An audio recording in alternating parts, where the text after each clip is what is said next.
Ya, alhamdulillah dari beberapa usaha yang kita jalankan, kita juga sudah memperoleh achievement ya. Ada beberapa penghargaan yang telah kita raih juga. Jadi salah satunya yang sebelah kiri atas itu dari majalah Business Week. Saat itu majalah Business Week mengadakan pemilihan pengusaha seluruh Asia yang memiliki bisnis berkembang dan usianya masih di bawah 25 tahun. Ada dari Dubai, Cina, Jepang, India, Malaysia ya. Hebat-hebat mereka. Yang dari Dubai luar biasa ya, bisnisnya membangun apartemen ya, tapi di pinggir pantai gitu. Jadi view-nya view laut gitu. Wah, hebat. Nah, ternyata setelah dilakukan pemilihan, dilakukan polling, yang keluar sebagai pengusaha Asia terbaik justru dari Indonesia. Bisnisnya ke Turki, Bapak. Dia sebagai People of the Year versi Tempo tahun 2006 ya, Enterprise 50 dari majalah SWA, Inspirator Elite Life Sandernalin saat itu ya.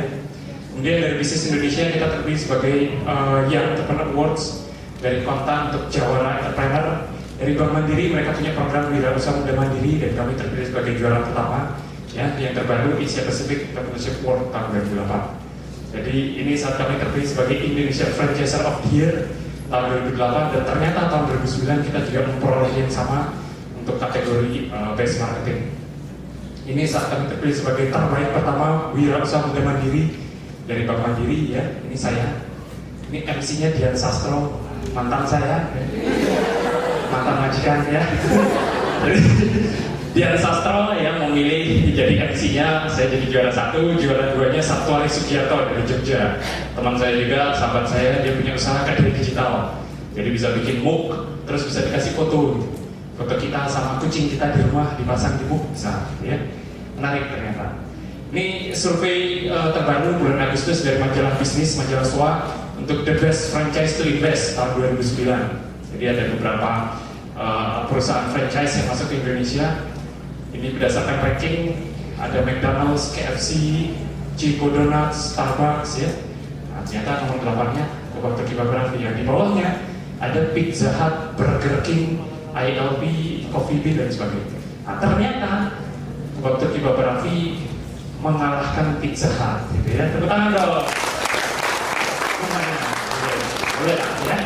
Ini foto saya di majalah SWA ya, di beberapa liputan kita di media. Jadi kita alhamdulillah sudah dipercaya semua media nasional, Kompas, Jawa Post sudah mengangkat profil kita ya. Pertanyaan saya satu, siapa sih Hendy Stiono 5 tahun yang lalu ya? Sekarang di usia saya 26 tahun ya, alhamdulillah kita sudah diterima pasar, produk kita diterima pasar. Tapi 5 tahun yang lalu, di saat saya masih menggunakan jas alma mater ITS, tidak ada yang mengenal siapa saya. Saya seperti halnya kalian ingin mencoba untuk mandiri.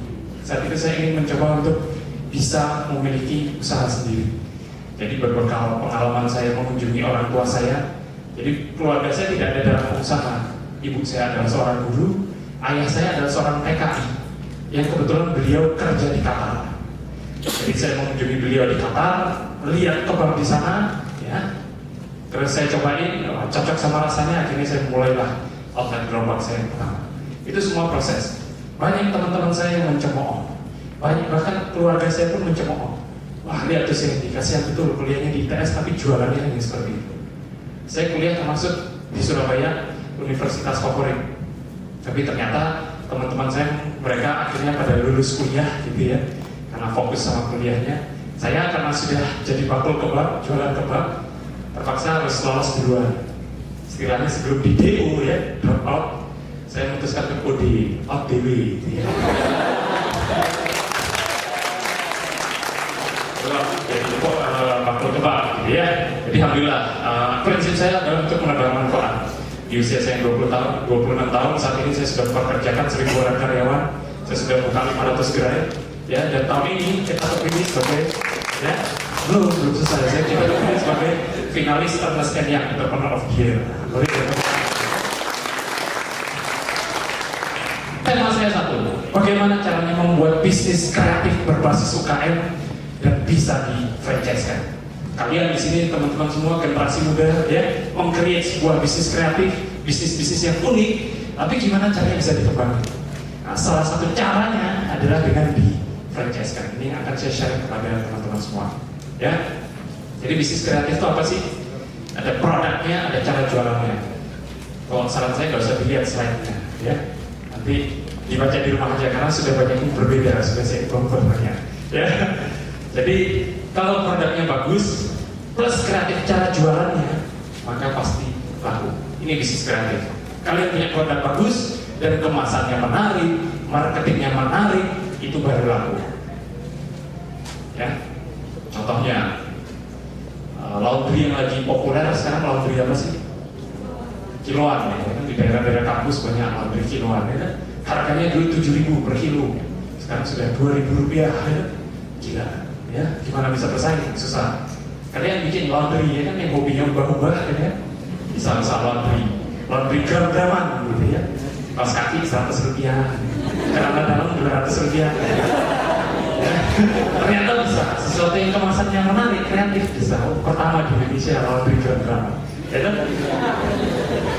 Ini benar, saya pernah ngisi seminar di Lombok, ya, di salah satu kampus di Lombok. Ada mahasiswa yang ngasih testimoni ke saya. Mas Hendy, saya baru mulai usaha nih, jadi pengusaha.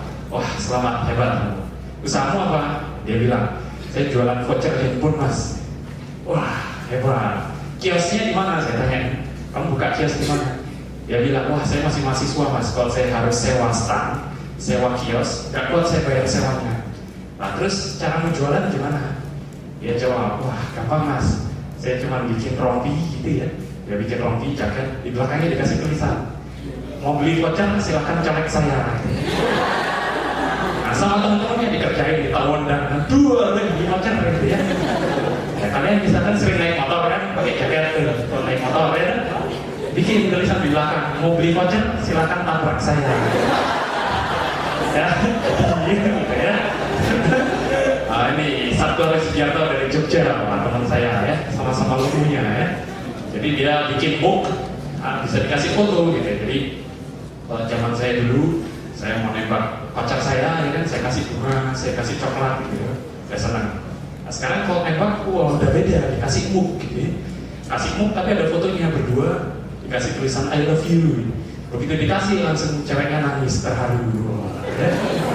Jadi itu menarik, bermain emosional ya kan, karena ada fotonya, jadinya wah langsung oke nih saya terima gitu.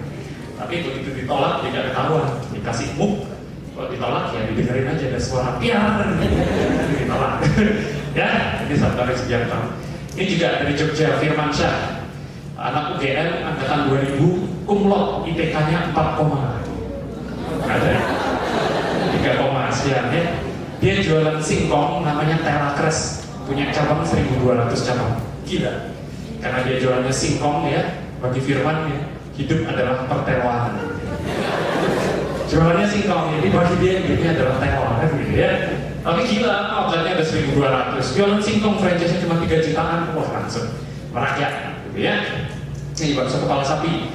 Di Surabaya juga ada yang jualan bakso laris, namanya bakso kepala sapi. Jadi baksonya ini harga per porsinya Rp7.000. Dia bisa menjual sehari 1.000 porsi. Jadi kalau Rp7.000 kali 1.000 porsi sehari omsetnya 7 juta. Gila ya. Jual bakso aja sehari omsetnya 7 juta. Ya. Kalian bisa bikin bakso juga biar laris gitu ya. Bikin yang ukurannya kecil-kecil gitu. Bakso kepala semut gitu. Ditanyain lu mana baksonya? Ini kepalanya semut. Ya. Kurang meriah. Ternyata bisa. Ternyata semua itu bermain kemasan. Semua itu bermain kreativitas kita. Bisa kita menjual sesuatu yang menarik dengan kemasan yang menarik, ya, itu maka akan laku. Itulah bisnis kreatif. Ya, ini juga jual franchise-nya Baba Raffi, harga 55 juta. Kok bisa ya? Nanti saya ceritakan. Gitu, ya. Nah ini sebelah kanan Dian Sastro nih. Wah, habis makan kebab, saya kasih kebab gitu. Wah, I love you, Randy. Ya, jadi senang deh. Wah, enak nih, kebabmu enak. Saya doyan, gitu ya. Dian Sastro. Nah yang sebelah kiri ini adalah Perdana Menteri Malaysia. Jadi Datuk Najib Razak, Perdana Menteri Malaysia, saat kami mengikuti franchise expo di KL, beliau kebetulan yang membuka acara tersebut, ya. Jadi saat beliau keliling datangi satu-satu standnya, saya tawarin kebabnya. Wah, silakan Datuk dicobain kebabnya. Udah ya dicoba, dia komentar, boleh. Rasanya seronok kali. Di bahasa Malaysia seronok itu boleh lah, gitu ya. Artinya enak lah. Terus beliau tanya, gimana cara bikinnya? Saya jawab, wah gampang dah tuh bikinnya. Itu gampang, cuma daging diiris-iris, kasih sayuran segar, kasih mayones, digulung sama tortilla. Gampang bikinnya. Nah, ternyata di sebelahnya ada ajudannya, langsung guru saya, woi kamu hati-hati, dalam bahasa Malaysia gampang itu artinya bajingan. Jadi bisa dibayangin saya ngomong di depannya Perdana Menteri, gampang, bajingan.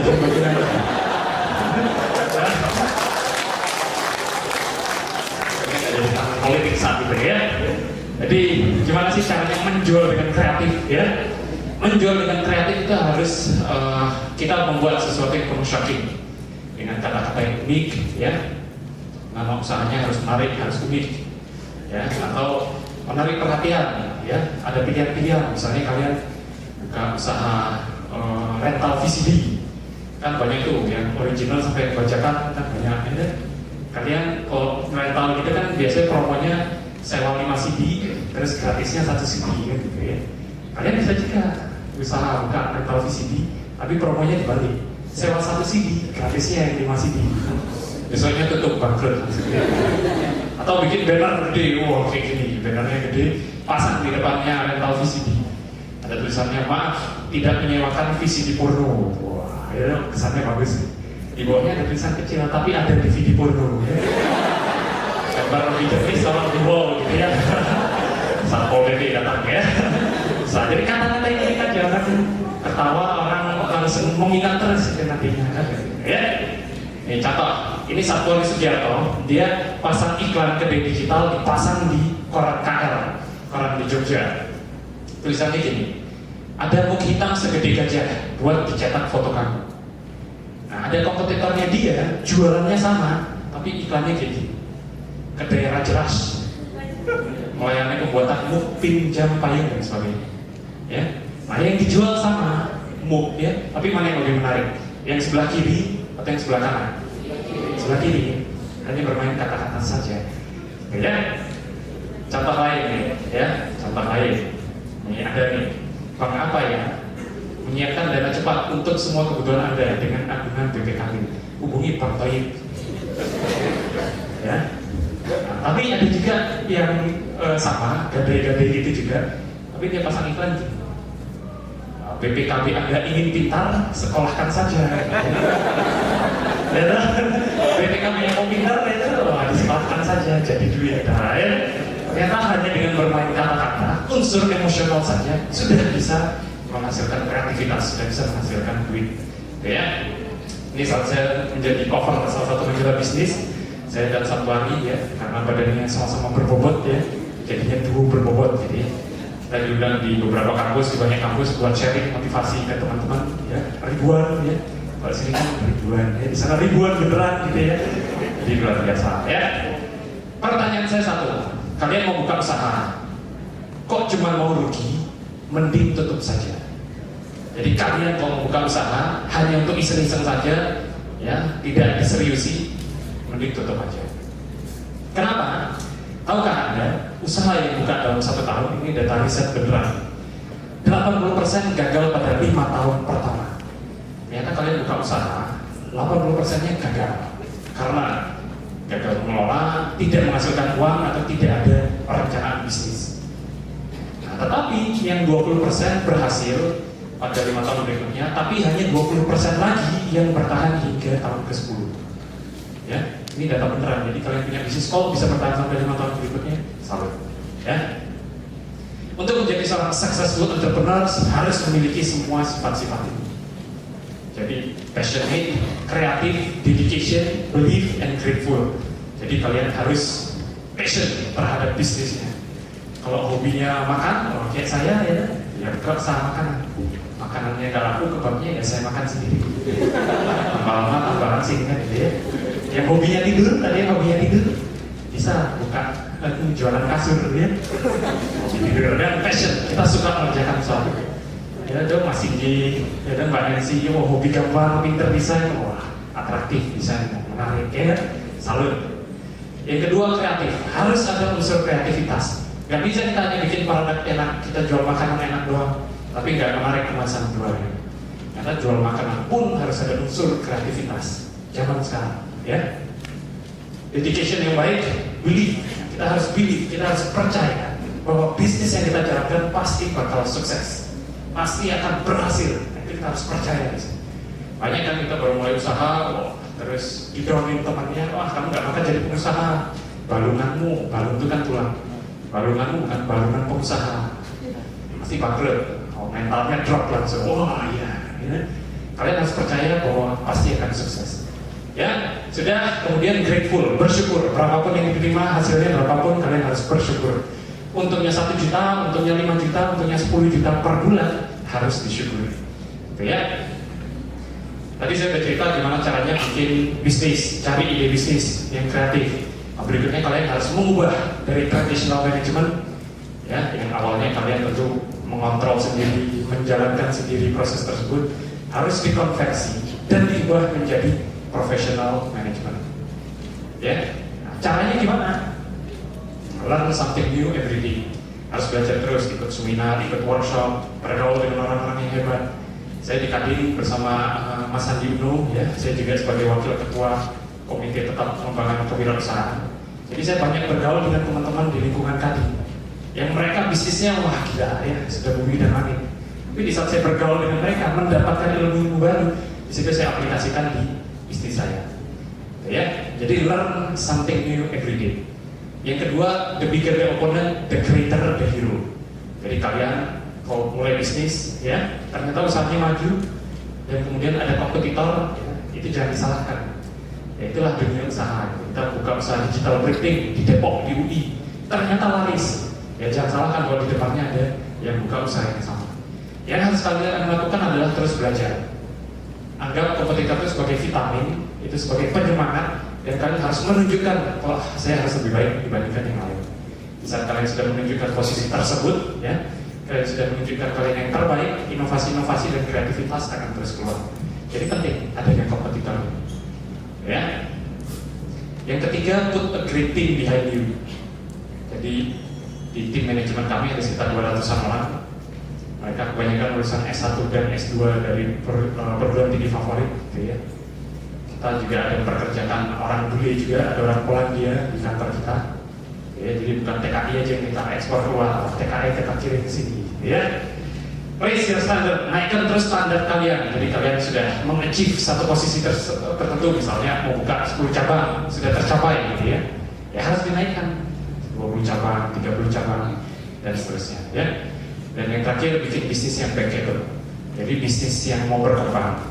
Ya, di saat sudah memerlukan suntikan modal, di situ baru kita menggunakan jasa bank untuk pengembangannya. Jadi bank nggak akan mau ngasih duit dari pertama. Mereka nggak akan mau pinjemin duit pertama kali baru ide bisnis belum proven, kita sudah minta duit di bank nggak mau. Tapi bisnisnya sudah jalan, sudah settle ya, menghasilkan profit yang bagus, itu bisa kalian mengakses dana bank buat pengembangannya. Itu ya. Ini struktur organisasi di kantor kita. Jadi saya sebagai presiden direktur dan ada beberapa turunan manajer lain, ada sekitar 200 orang di divisi ini. Ya. Eksekusinya gimana? Ini sistem development and update, strong training center. Sekarang kita sudah punya beberapa akademi training center untuk calon operator yang mereka mau kerja di outlet. Ya, harus sekolah dulu di beberapa akademi. Ini kita kerjasama dengan LPK, salah satu lembaga pendidikan keterampilan. Yang kursus 6 bulan di sana, kita tambahin modul-modul beberapa akademi, lulusannya udah siap kerja jadi operator. Ya, jadi ada simbiosis mutualisme antara kami dengan LPK tersebut. Kemudian setting target, ya jelas, konsisten monitoring harus dikontrol bisnisnya. Ya, law enforcement, beat a year ago attitude. Ya, jadi sikap-sikap tahun lalu yang kurang bagus harus dihilangkan. Ini secara umum eksekusinya. Kemudian innovation, wah ternyata innovation itu juga penting, ya. Seperti kami di industri makanan, apa aja sih yang harus dilakukan untuk innovationnya? Food and service, wah ternyata menu-menu harus terus dikembangkan, servisnya juga harus terus diperbaiki, facilities juga harus ditingkatkan, booth concept, jadi bentuk gerainya yang awalnya gerobak harus naik kelas, bikin outlet booth, outlet indoor, cafe, dan sebagainya. Media communication, ya, strategi kita pasang iklan di media, di majalah, di koran, ya. Itu harus atraktif, harus menarik, ya. Oke, pertanyaan saya berikutnya, mau dibawa kemana bisnis?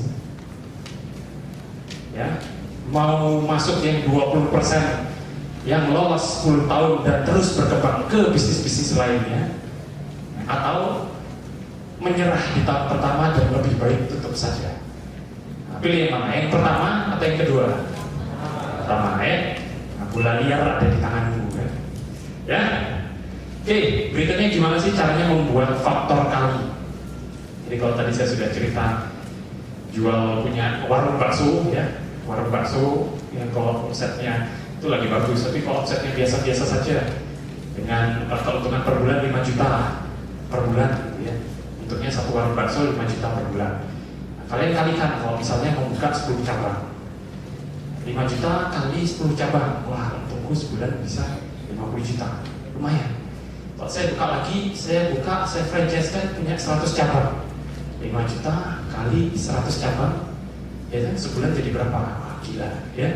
Jadi kekuatan faktor kali ini ternyata luar biasa. Kalian punya konsep, punya sistem usaha, diduplikasi, dikembangkan, sudah menghasilkan sebuah bisnis yang luar biasa. Ini si Sabtu Ari Sugiarto, kedai digitalnya dia sudah punya 30 cabang, ada di Batam, di Medan, di Aceh, pusatnya di Jogja. Ya luar biasa. Satu cabangnya dia bisa menghasilkan keuntungan 10 juta.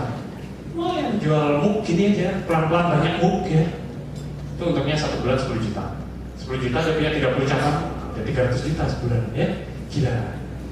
Nah ini kami, beberapa grup. Jadi kami sendiri juga selain di retail, selain ada kebab Turki, roti Mariam, Piramiza, dan beberapa produk lain, ternyata di belakangnya ada divisi produksi.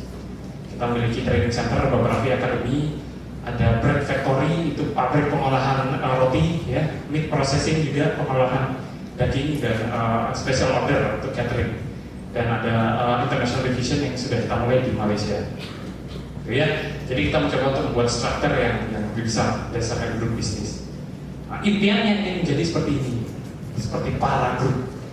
Wah, yang gila nih para grup ini yang punya Trans TV, ya, Trans 7, Trans Studio, Bandung Supermall, ya, Antatur, Coffee Bean, Trans Fashion itu, grupnya M2000 yang fashion itu, ya.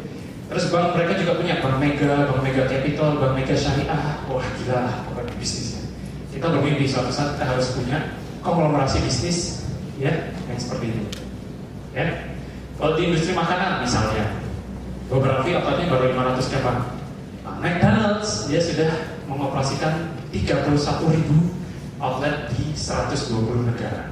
Gila, outletnya 31.000 ya. Nah, KFC dia sudah punya 11.000 outlet di 25 negara. Nah, tapi ini berdirinya sejak tahun 1930. Mbah Buin saya belum lahir kan. Jadi dipur dulu nggak apa-apa lah gitu ya. Jalan dulu. Subway ini retail chain terbesar ketiga di dunia. Pernah buka di Indonesia tapi bangkrut, gagal. Ya. Ini punya 29.000 cabang di 86 negara. Gila, ya. Nah, ternyata untuk melihat ke atas ya, untuk kita belajar dari yang lebih baik dari kita itu juga ada jurusnya. Pioneer competitors. Kita lihat gimana sih mereka product and service development-nya. Ya, mereka jual produk apa aja sih, servisnya gimana sih, kok bisa bagus gimana. Ya. Outlet development, wah outletnya bagus-bagus, kerennya bagus-bagus, menarik desainnya. Business extension-nya, mereka buka cabang di kota mana aja, laku nggak di sana, omsetnya berapa. Kalau bagus ya kita buka juga di sana. Ya. Marketing activity-nya gimana? Nah, ternyata untuk belajar dari yang lebih baik dari kita pun juga ada jurusnya. Ya. Brand value, differentiate in everything we do and must be better. Ya. Sehingga the stronger brand value semakin premium harganya. Jadi kalian kalau beli kopi ya kan yang harga Rp3.000 di warkop, kalau ke Starbucks harganya bisa Rp30.000. Karena yang dijual adalah brand value-nya, lifestyle, harganya semakin premium. Contoh nih, jual minuman di pinggir jalan ya, sama di Starbucks, yang dijual kan sama, ya kan? Tapi kenapa harganya bisa berbeda, ya kan? Kita beli minum di sini sama di Starbucks harganya bisa berbeda. Kenapa? Ya, ini yang hal-hal yang harus diperhatikan dalam berbisnis kuliner. Jadi kalau kalian mau bisnis kuliner, ya, mau jualan gorengan misalnya, ternyata bisa kalian mau jualan gorengan tidak harus memproduksi sendiri. Kalian beli aja dari penjual gorengan yang paling enak di dekat rumah ya, atau di dekat kampus kalian cari yang paling enak, kemudian diulak, terus kalian jual lagi, bikin outlet yang menarik, yang ada stylishnya, yang lebih ngejreng ya, dan ternyata itu bisa meningkatkan nilai jual. Hanya bermain di kemasan saja. Ada teman-teman saya di Surabaya, dia jualan gorengan modern, jadi gorengan tapi outletnya menarik, desainnya menarik. Jadi hal-hal itu ternyata bisa dimainkan juga. Ya, nah yang harus diperhatikan adalah produknya bisa dijual, baik rasanya, bentuknya dan harganya. Ya, rasanya enak, bentuknya bagus, harganya terjangkau. Memiliki rasa standar, jadi tidak berubah, rasanya harus terus sama. Kalau asin harus asin, ya, gitu ya. Mudah disiapkan dan dibuat oleh siapa saja. Jadi kalau kita ke Mr. Baso, ya, Mr. Baso teman saya juga yang punya. Jadi kalau bikin nasi goreng ternyata kokinya itu tidak diajari bikin nasi goreng dari awal. Bumbunya itu sudah dalam bentuk botolan, tinggal dituangin aja berapa liter, terus diaduk-aduk sama nasi. Cara kerjanya gampang, bikin nasi goreng, gitu ya. Jadi bukan diajari dari awal, karena sudah bumbunya sudah dibuat dalam bentuk botolan, ya. Kemasan yang menarik, terus selalu melakukan inovasi produk dan memiliki merek dagang atau branding. Jadi mulai dari awal sudah mulai bisnis, ya harus sudah dipikirkan merek usahanya apa, ya. Harus sudah ada brandingnya, ya. Nah, ini pertanyaan berikutnya, Kebab Tuki Babarani punya nama besar, tetapi apakah sudah menghasilkan sesuatu yang besar juga? Kami mulai juga dari nol, kamu mulai dari startup, sesuatu yang kecil, yang kemudian terus berkembang. Kuncinya apa? Kuncinya adalah impian. Orang besar mempunyai impian yang besar. Orang kecil mempunyai impian yang kecil. Kalau Anda mau berubah, mulailah dengan mengubah ukuran impian Anda. Jadi kalau kalian mau sukses, mau berhasil ya, harus hilangkan pikiran-pikiran, wah saya tidak bisa, wah nanti gagal, wah nanti bangkrut ya. Itu harus dihilangkan sehingga optimis dan kalian percaya bahwa itu pasti bisa jalan, ya. Jadi harus optimis. Ini contoh impian saya. Ini contoh real. Jadi saat saya pertama kali memulai jualan kebab, ya, saya memulai dengan satu outlet gerobak berwarna putih seperti ini. Jadi saya mulai 6 tahun yang lalu, masih belum ada mereknya, belum ada brandingnya, saya jualan aja. Ini foto saya dulu, masih kurus, masih ganteng, ya. Di jualan kebab itu banyak yang kecil gitu, karena outletnya putih, jadi jual martabak. Gitu. Datang gitu, Mas pesan martabak satu, bukan sih jualan kebab. Ini pada saat Pak Purdi Chandra, beliau sebagai pemilik Entrepreneur University, salah satu komunitas untuk usaha ya. Jadi singkat kata kita baru diwisuda setelah membuka usaha. Jadi pada saat Pak Purdi datang ke Surabaya, saya undang nih ke outlet saya. Pak Purdi datang dong ke gerai saya. Ya, saya baru buka usaha kebab nih. Oh iya, saya datang. Pas beliau datang, dia bikinnya restoran besar gitu ya, kedai yang mewah gitu ya. Ternyata begini saja kan ya. Tapi tidak apa-apa saya lakukan ya. Saya undang teman-teman saya juga, tasyakuran, dan saya diwisuda. Ini saya diwisuda oleh beliau. Wisudanya nggak pakai toga gitu, cuma salaman doang. Wisuda. Selesai, jadi pengusaha gitu ya. Dan satu outlet kemudian berkembang, naik kelas dong ya. Warna Kebab Tuki mulai merambah mall, dia mulai masuk ke beberapa pusat perbelanjaan di Surabaya. Ini foto saya sudah mulai setengah kebu, ya. Ini pada saat kita menerima penghargaan dari Menteri Koperasi dan UKM, ya, dari Pak Surya Dharma Ali.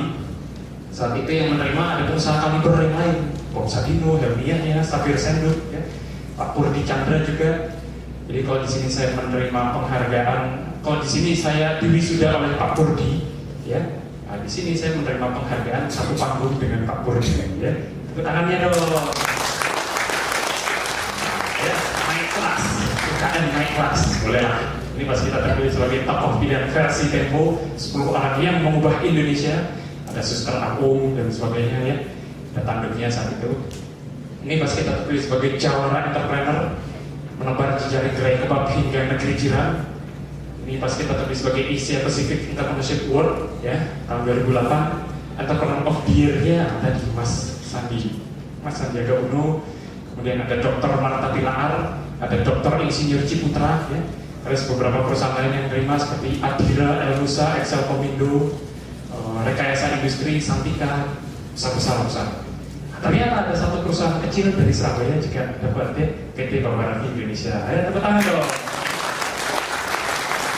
Lumayan, waktu itu bisa satu panggung sama Pak Ciputra, lumayan. Ini pas di Asia Pacific Entrepreneurship Award ya, jadi jurinya Pak Hermawan Kertajaya, saat itu beliau yang menjadi juri ya. Nah, ini pas di majalah Ibu-Ibu, majalah Femina gitu. Jadi pas kita dimasukin profilnya di majalah Femina, ada seorang ibu-ibu yang telepon saya sambil nangis-nangis. Wah Mas Hendy, saya terharu baca kisahnya. Padahal nggak ngerti kalau media kan kalau nulis gitu dibuat terharu gitu. Dipujuki ya. Ini di beberapa liputan kita udah masuk di channel News Asia, di BBC World ya, stasiun TV luar negeri juga, di stasiun TV nasional juga sudah semua meliput profil kita. Nah ini ya, siapa ini? Betul ya, ganteng yang mana? 11-12 ya. Jadi kita masuk di acara Empat Mata, kita diundang di sana. Nah, ternyata 2 hari setelah acara ini ditayangkan, acaranya langsung di blacklist. Wah, tapi bukan gara-gara saya, tapi gara-gara Semanto, kan biasanya Semanto lagi tayang ya. Nah, jadi semua proses. Akhirnya sampai kita memfranchise-kan bisnis kita, sampai akhirnya kita mengembangkan bisnis kita, itu semua proses. Tidak ada kesuksesan yang instan, dan saya pun mulai juga dari nol. Ya, pertanyaan saya satu kepada teman-teman mahasiswa yang ada di UI saat ini, siapa yang sekarang berani menjadi pengusaha, silahkan angkat tangan. Wah, mantap. Ya, sukses, maju terus wirausaha dari Indonesia. Terima kasih. Ya, presentasi yang luar biasa dari Mas Hendy. Ya, jadi kita lihat ada 3 bisnis model yang berbeda. Ya. Yang pertama, bisnis model dari Mbak Nancy yang berbasis riset. Ya. Jadi bagaimana sebuah rumus matematika itu bisa menjadi pola yang di-generate, ya. Jadi di-generate menjadi suatu pola-pola batik, dan aplikasinya kita lihat dari mulai batik, furniture, produk kulit sampai dengan mobil balap tadi ya kita lihat. Jadi satu kreativitas yang tidak ada hentinya. Nah, yang kedua itu suatu bisnis ya yang di-generate melalui suatu konsep. Ya, jadi Pak Sigi ini memang sangat kuat di dalam konsep, ya, punya suatu konsep, punya obsesi ya, dan teguh dalam pendirian menjalankan konsepnya tersebut. Ya, bagaimana beliau tidak hanya menghasilkan uang, tetapi juga memberi kesempatan kerja yang cukup luas di desa, ya, dan juga melestarikan lingkungan. Ya, jadi konsepnya banyak sekali ya. Jadi banyak konsep brandingnya pun berbeda sekali tadi ya. Yang ketiga, Mas Hendy ini ya, dengan kreativitas ya di bidang kuliner. Ya, kemudian mengakselerasi bisnisnya dengan sangat cepat, dari mulai 1 gerobak menjadi 500 gerobak dalam kurun waktu yang tidak terlalu lama. Ya, jadi kita lihat bahwa bisnis ini adalah tadi seperti yang diuraikan Pak Rektor tadi bagus sekali. Bisnis itu adalah value. Jadi orang kan kita ini kadang-kadang, saya ini dosen ya, dan saya punya bisnis. Ya, kami di bidang desain, dan kita sudah di dalam universitas awalnya kita tidak nyaman. Pak Agus itu bisnis saja. Bisnis itu konotasinya negatif. Ya, di kalangan dosen itu sudah begitu. Ya. Apalagi kalau udah nggak ngajar, gitu ya, wah ini nggak ngajar sisanya gitu ya. Nah, tetapi kalau kita lihat bisnis tadi menghasilkan ya, nilai akademik yang dikasih Bu Nancy tadi. Bagaimana sebuah kreativitas ya, menjadi sebuah bisnis itu adalah suatu nilai akademik. Ya, akademik value di belakang itu.